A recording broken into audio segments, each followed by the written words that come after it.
ኦሪት ዘፍጥረት ምዕራፍ 12 እግዚአብሔርም አብርሃምን አለው ከአገርህ ከዘመዶችህም ከአባትህም ቤት ተለይተህ እኔ ወደማሳይህ ምድር ውጣ።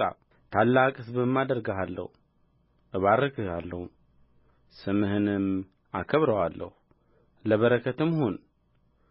የሚባርኩህንም እባርካለሁ፣ የሚረግሙህንም እረግማለሁ።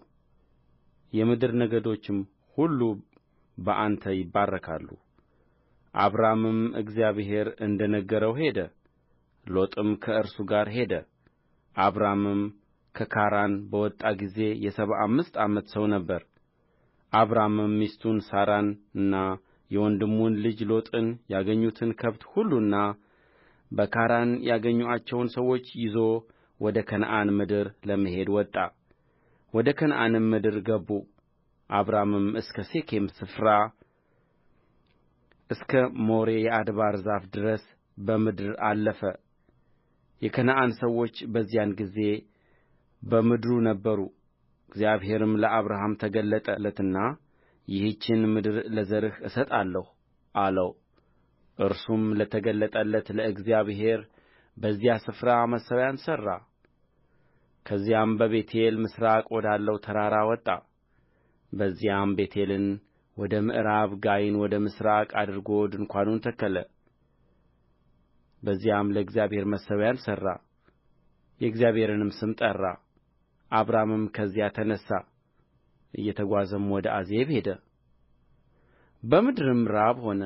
አብራምም በዚያ በእንግድነት ይቀመጥ ዘንድ ወደ ግብፅ ወረደ፣ በምድር ራብ ጸንቶ ነበርና።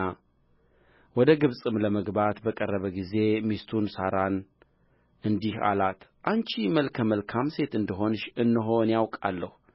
የግብፅ ሰዎች ያዩሽ እንደ ሆነ ሚስቱ ናት ይላሉ፣ እኔንም ይገድሉኛል፣ አንቺንም በሕይወት ይተዉሻል።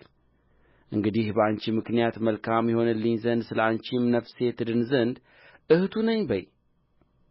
አብራምም ወደ ግብፅ በገባ ጊዜ የግብፅ ሰዎች ሴቲቱን እጅግ ውብ እንደ ሆነች አዩ። የፈርዖንም አለቆች አዩአት፣ በፈርዖንም ፊት አመሰገኑአት። ሴቲቱንም ወደ ፈርዖን ቤት ወሰዱአት።